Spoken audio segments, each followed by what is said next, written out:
Hello guys, আসসালামু আলাইকুম। Welcome to my channel দিন রাত্রি ব্লগে আপনাদেরকে স্বাগতম। কেমন আছেন সবাই? আল্লাহর রহমতে আমি খুব ভালো আছি। তো এই যে মসজিদটা দেখা যাচ্ছে সেটা আমাদের মসজিদ, আমাদের পারিবারিক কবরস্থান তার সাথে। তো এখন চলে যাচ্ছি রিক্সা দিয়ে। যাব আমি এখন জিন্দাবাজারের সুন্দরবন কুরিয়াতে। তো কুরিয়াতে গিয়ে একটা পার্সেল রিসিভ করব।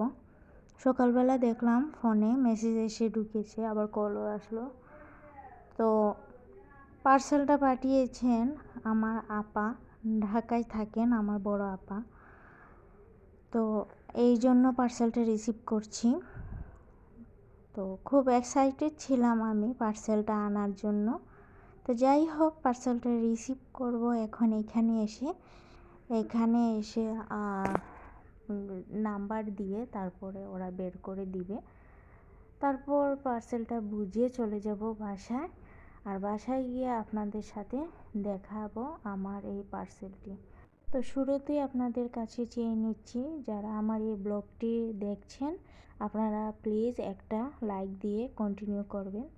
অনেকেই দেখেন কিন্তু লাইক দেন না, সেটার জন্য অনেক বেশি আমরা কষ্ট পাই। তো আপনার একটা লাইক আমার এই ব্লগটি আরও 4-5 জন 10 জনের কাছে পৌঁছে দিবে।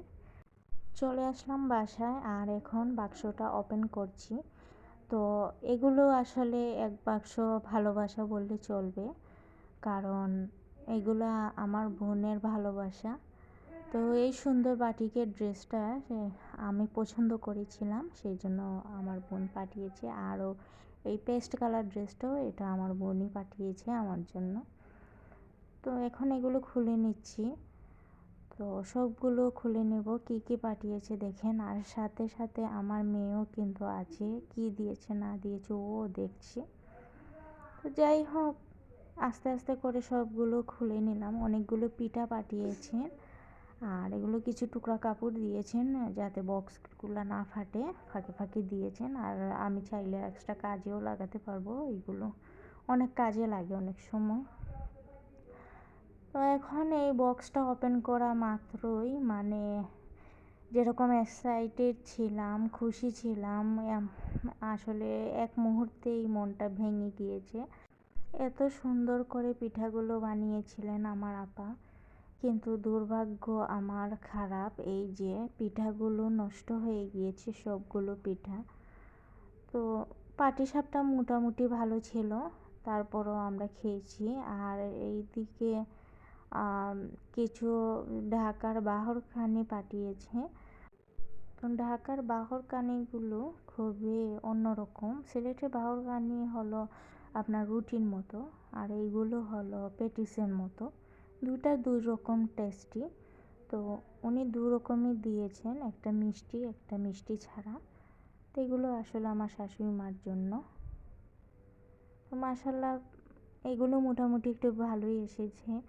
আর না হলে তো পিঠাগুলোর অবস্থা দেখেন, নাজেহাল অবস্থা। আর কুরিয়ার ভাইদের কথা আর কী বলবো, যে অন্যের জিনিস তো ওদের কোনো মাথা ব্যথা নেই, যেরকম ইচ্ছে সেই রকম ব্যাগ বা বাক্স সেরকমভাবে ফেলবে। আর সে কারণে পিঠা থাকুক আর যাই থাকুক ভেঙে চুরে একাকার হয়ে যাবে, ওদের তো কিছু আসে যায় না। তো যাই হোক, মুখ পাক্কনগুলো দেখে আমার এত কষ্ট লাগছে যে এইগুলো আমার বোনে কত কষ্ট করে বানিয়ে দিয়েছে একা বাসায়, একা হাতে। তো সবগুলো পিঠা আসলে নষ্ট হয়ে গেছে, এগুলো শিরা দিয়েছিল সেই জন্য হয়তো বা। তো 2 দিন লেগে গিয়েছে আস্তে আস্তে, সেই জন্য হয়তো নষ্ট হয়ে গিয়েছে। আর এই দিকে দিয়েছিল চিরুনি পিঠা, এই পিঠাগুলো আবার ভালো রয়েছে, নরমও অনেক। তারপরও আর একটু শিরা দিয়ে খাবো, ভালো লাগবে। তো মাশাল্লাহ এই সব এক বক্স ভর্তি খাবার বা কাপড় না, এক বক্স ভর্তি ভালোবাসা আমার বোন আমার জন্য পাঠিয়েছে। তো পৃথিবীতে আসলে মার পরে যদি কেউ ভালোবাসে দুনিয়াতে, সে হলো বোন। আর যাদের বোন নেই তারা খুব বেশি অসহায়, কারণ বোন হলো মায়ের পরেই যদি কাউকে দুঃখ বলার জায়গা, সুখ বলার জায়গা, সেটা হলো বোন। তো যাদের নেই ওদের কাছে আসলে মূল্যবান জিনিস নেই, সেটা আমি বলবো। তো তো যাই হোক, ওখান থেকে এসে তারপর নাস্তাটা খেয়ে নিচ্ছি। আর এইদিকে পাখির জন্য আসার সময় একটু খাবার নিয়েছিলাম, 2টা ক্যাটেল ফিশ বোন নিয়েছিলাম আর একটু খাবার নিয়েছি।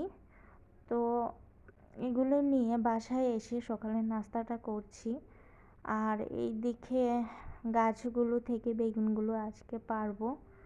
আর না বেশি রাখা যাবে না, কারণ এগুলো লম্বা হয়ে গিয়েছে, আর এর থেকে বেশি রাখলে হয়তো বা স্বাদটুকু পাওয়া যাবে না, সেই জন্য তাড়াহুড়া করেই মানে পেরে নিচ্ছি।